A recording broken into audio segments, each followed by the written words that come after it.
You're listening to the Sponsorship Experts podcast. The Sponsorship Expert podcast focuses on sponsorship and partnership marketing opportunities in a number of segments, including sports, arts, entertainment and MICE, meetings, incentives, conventions and exhibitions, amongst others.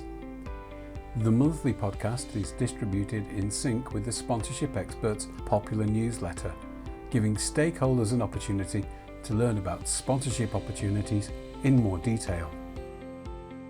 The podcast complements the marketing efforts by the Sponsorship Experts and also opens the doors for more collaborative content. In this episode of the podcast, we sit down with founder, managing director and chairman Paul Poole to take a closer look at the business and what the next couple of years have in store. We'll also take a closer look at our various products and services, including our full service, a comprehensive packaging sales and management service. Our packaging and partial packaging products offering highly effective ways to optimize the power of sponsorship. Our clients' opportunities and marketplace settings, which list a number of engaging and vibrant platforms seeking sponsors.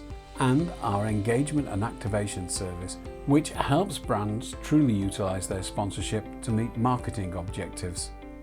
In addition, we're pleased to offer a 20% early bird discount for our training workshops, Sponsorship Part 1 and Part 2. So let's get on with it. Alright, so here we are again after the boat show, which was very exciting and very posh. But we're back in our normal area now, and we're going to do an episode that I wanted to do for a very long time. And Paul, quite cleverly, has worked out how to incorporate two things in one. And so this episode is going to focus quite a lot on the process involved in sponsorship. But we're also going to put this month's newsletter items in amongst it as well to kind of illustrate the points. And so, welcome, Paul. Thank you, Trevor. Okay, so the first question is, please explain the core services of the Sponsorship Experts. We specialise in commercial sponsorship and partnership marketing, working with both rights holders and brands, acting as a catalyst by bringing them together and maximising the relationship. At the core of our approach is a commitment to evidence-based decision-making, and we spend a lot of time on market research. We were founded in 2004 and have worked with some of the biggest rights holders and brands in Thailand and beyond.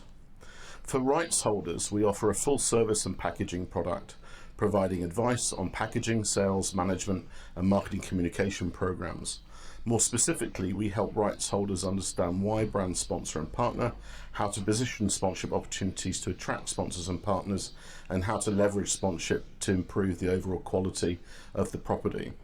We assist in the development and distribution of sales materials, develop sales targets, source sponsors and partners, and manage negotiations and contracts. For brands, we offer extensive engagement and activation services, helping them throughout the sponsorship process, from researching sponsorship opportunities, conducting sponsorship audits, developing market activity reports, managing sponsorship opportunities, negotiating rights, and measuring sponsorship effectiveness through qualitative and quantitative analysis. So say I'm an events organizer, or I'm just thinking of putting together an event or trying to work out whether it's going to be viable or not. At what point do I need to contact Paul Poole Southeast Asia? As soon as possible. We need as much time as possible to deliver our outputs. We like between 6 and 9 months lead time.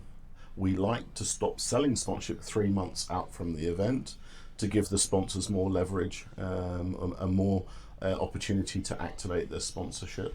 So really anything from 6 to 12 months out would be the ideal time.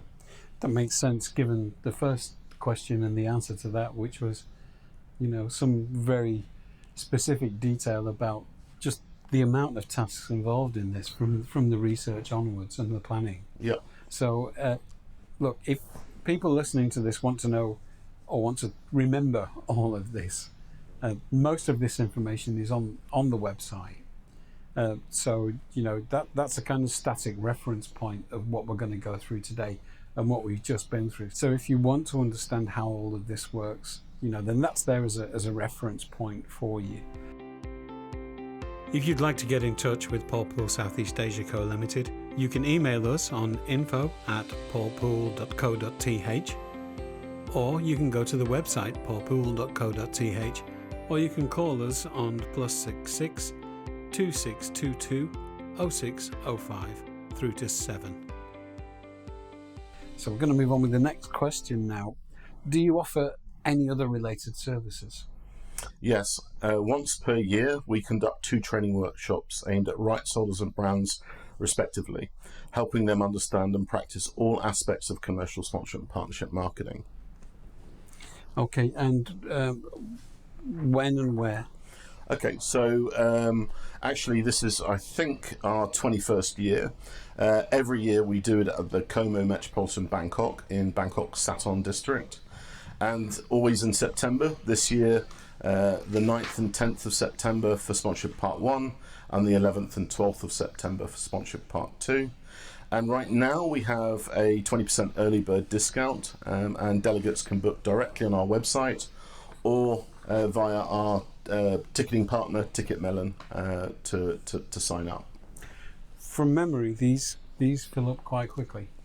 Yeah, they sell out. I think we stopped the early bird discount at the end of March, and we actually stopped sales completely at the end of June, giving us time to develop the training workshops for the participants in the room. Okay, we do reminders about that on some of the on some of the newsletters anyway, don't we? Yes. So actually, in the February issue of the newsletter, there are stories on each of our products and services, including our training workshops, and we often run newsletter stories on our training workshops to remind people throughout the year. So there'll be more to follow on that.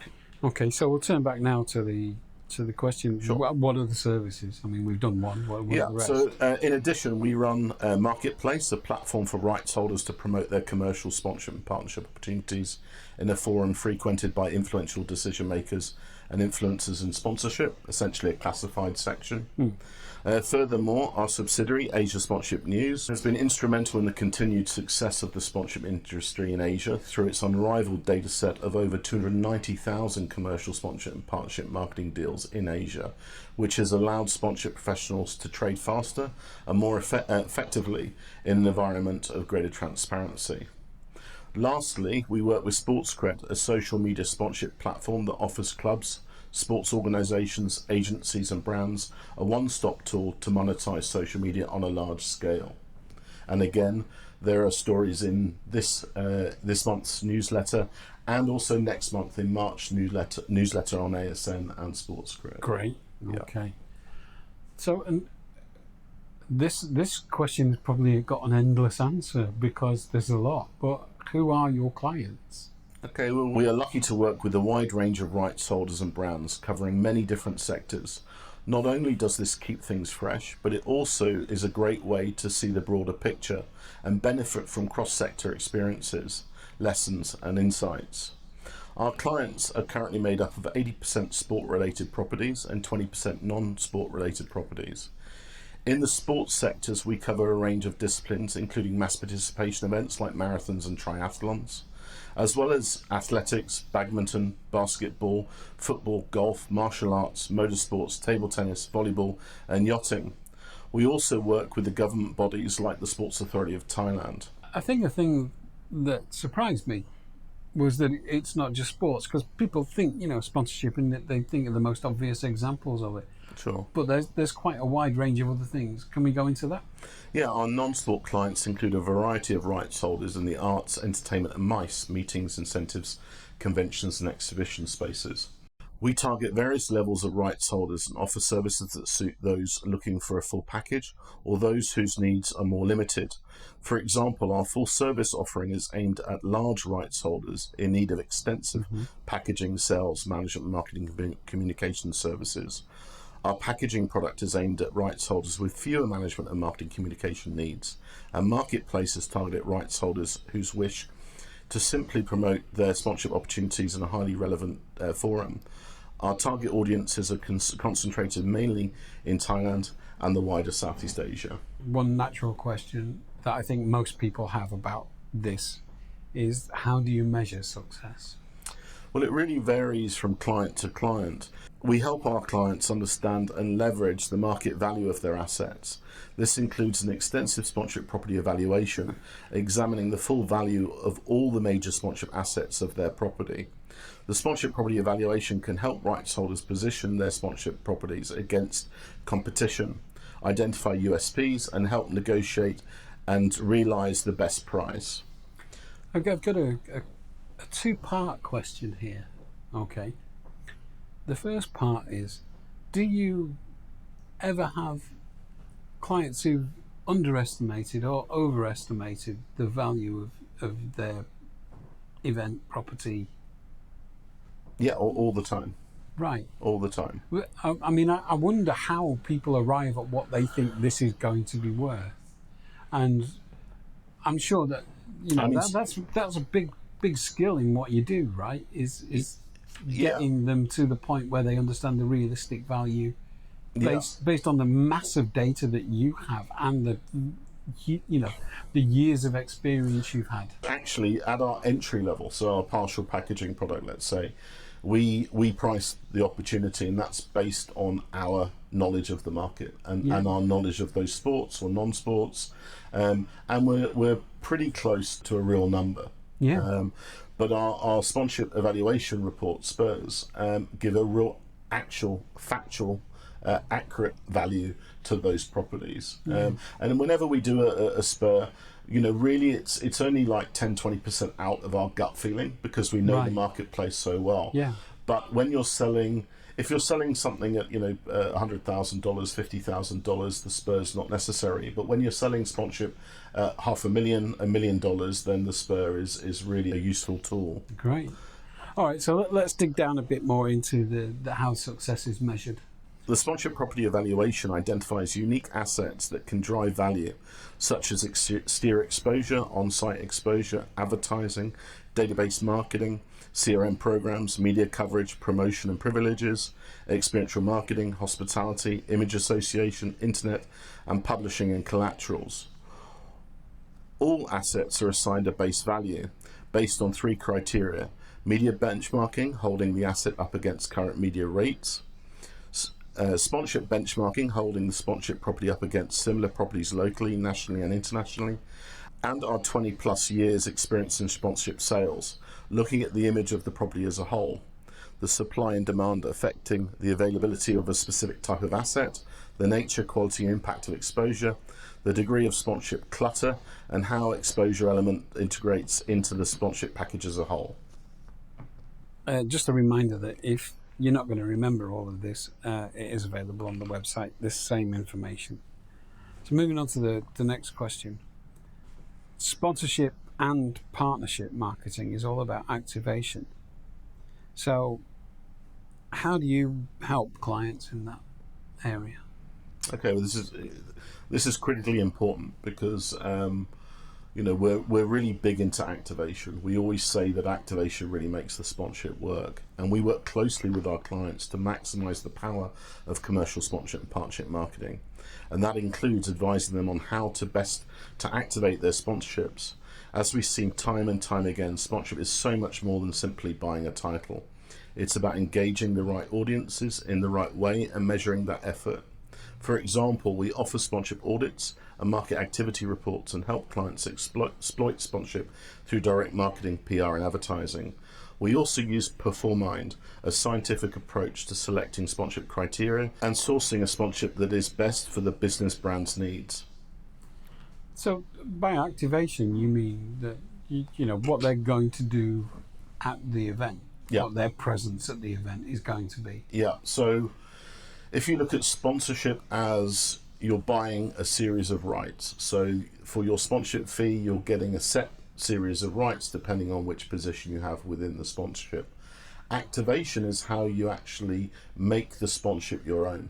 And we've seen great examples of that. I mean, over and over again. At the boat show, you've got one company had their whole place done out as like an Hawaiian bar, and they were all wearing straw boaters.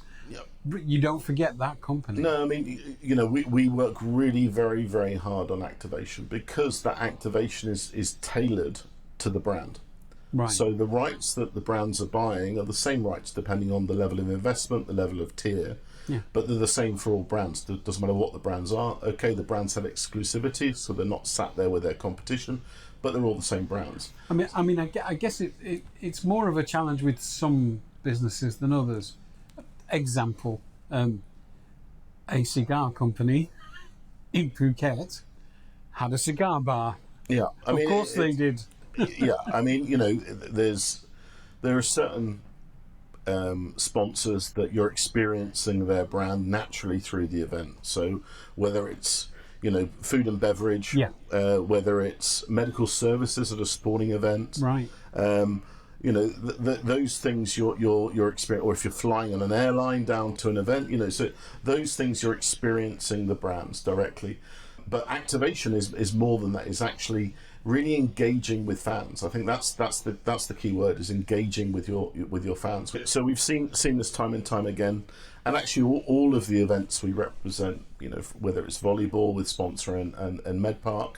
A bit of breaking news, although we're not going to talk much about it, but with the volleyball, you've got Hatari involved this year as well. Yeah, so again, we're delivering really great results with Volleyball World, with the Volleyball Women's World Championships this year in Thailand, and Hatari have come on board as an event sponsor for the first time.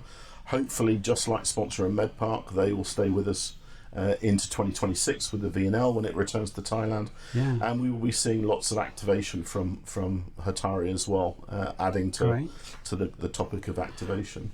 I mean, the big upside of getting involved this year with volleyball is what's happening in 2026, right? So this year is a special year because, you know, 24-25 we had the Volleyball Nations League here in Thailand. With in 24 we had the women's finals here. This year's a bit of a break from the VNL here in Thailand. Instead, we have the World Championships here for the Women's World Championships here. So this is a special year. I mean, what that means for volleyball is that we have 32 of the world's top female teams coming into Thailand, playing 88 matches across 4 provinces, and then the final being here in Bangkok. So you know, huge for volleyball fans. This is huge. And for volleyball sponsors, this is huge as well. So it's a really great year, but we've already put into the calendar the Women's Volleyball Nations League into 2026 and into 2027. Wow. So this is just really a hiatus, if you like, in the VNL with a very special event. Yeah. But we'll have the VNL back with us in 26 and 27, which will be great. I'm sure we'll be talking more about that in the coming episodes. It's really exciting. About volleyball and about Hatari. I mean, there's so much excitement about the volleyball around, you know. Really? Whenever I mention it to anybody, yeah, I think they all know the Thai team's good. And absolutely, every time I pick up an article about sport, volleyball's featured. I mean, volleyball is up there now with, you know, I was just reading a story on sport tourism here in Thailand, and you know, yes, Muay Thai is very important, football's very important, but then they talk about volleyball and motorsports. Wow. So it's really up there now in the top sports.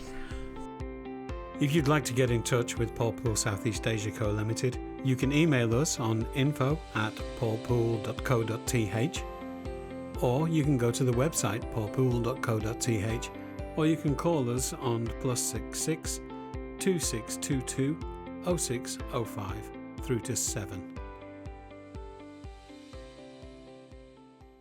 It's going to be hard to tell me something that I don't know about sponsors and partnership marketing, having done your podcast for over a year. And what you don't know isn't worth knowing, Trevor, as well. However, go on, surprise me. Well, you know, a lot of I won't say at the end whether I knew that or not, though. I'll leave the listener guessing. You will know this, I'm sure. A lot of people think that commercial sponsorship and partnership marketing as a money game, but it goes way beyond just monetary objectives and ROIs. However, it is our belief that commercial sponsorship and partnership marketing is not just for the rights holders and brands to benefit, but for the benefit of the wider environment in which they operate, as well as the end customer, the fan. By leveraging the power of sponsorship, rights holders and brands are able to improve and effectivize their activities, organize and host better quality and more sustainable events, and engage with the local community in a more meaningful way. For example, several of our clients use commercial sponsorship and partnership marketing to support charitable causes or increase awareness of social and or environmental issues. Furthermore, well-organised and executed events attract more people, which in turn may support surrounding industries. All right. And finally, we're going to wrap up this episode by asking how you see the sponsorship experts evolving over the coming years. Well, we had a rough COVID, so, as everybody did. So, we didn't push pause, but we had a very quiet couple of 3 years. And we're already working on our pre-pandemic objectives, and we intend to double in size through acquisition and our own growth. And we've seen that already with the acquisition of ASM, and there will be more in the pipeline this year as well. Yeah. All right. Well, this has been an information-heavy podcast, but one I think I've wanted to do this one for a while. It's kind of, it's perpetual information. There's something in this one that people can refer back to, and of course, as I've said a couple of times during the podcast, if people want to access this information in a permanent form, maybe they're writing a report, maybe they're trying to explain to somebody how all of this works. That's on the website and available at all times. And plus, they can just get a hold of you and ask you for advice on that. Like, how am I going to present this to my boss? Yeah, we all of everything we've said today lives on the website full time. Always has. This issue, so the February issue and the March issue of our newsletters, cover in detail everything I've spoken about. So it covers the Q&As, but it also goes into granular detail about all of our products and services and our tools that we've mentioned. So go and have a look at that. But yes, absolutely. I mean, we get contacted all the time with people asking questions, and we're very happy to answer questions, even if you have no intention of being a client or a sponsor or a partner of ours. We're always happy to talk sponsorships. We're always happy to hear from people and answer their questions. All right. So, is there any other business this week? Just one. You can meet our team in Bangkok at Rainwood Park, Robbinswood Golf Club, Icon Series, Rainwood Icons of Football, on the 1st and 2nd of March this year. Hanging out with some legends of football, icons of football. Absolutely. Playing golf in a beautiful place. Are you not going to read out the list then? Read out what list? The list you threw on the floor. On the world team, we've got Sergio Garcia, who is a golfer, of course, because he's the captain. But we've got Gabriel Batistuta, Patrick Berger, Ronald de Boer, Louis Figo, Diego Forlan, David Ginola, who you just know he's going to look fantastic because he always does. Ruud Gullit, Peter Schmeichel, Carlos Tevez, Man City legend, Nemanja Vidic, Gianfranco Zola, who I adored as a player, even if he never played for City. And there's one more to be announced.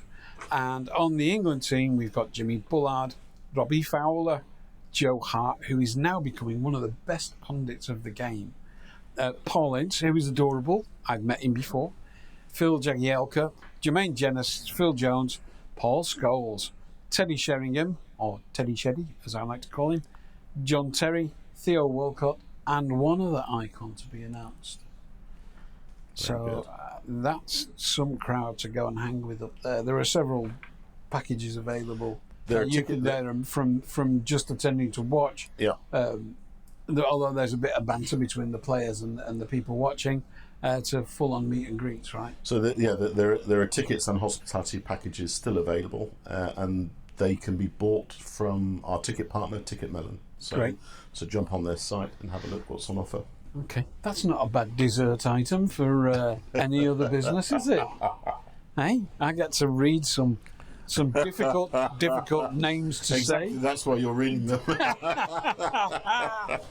Well, once more, thank you for a wonderful podcast, and thank you for giving me the names to pronounce. Thank you, Trevor. I think I did all right. You did well. Seeking sponsors. Seeking an opportunity to sponsor. Looking to maximise an already sponsored opportunity? Visit paulpaul.co.th, the sponsorship experts.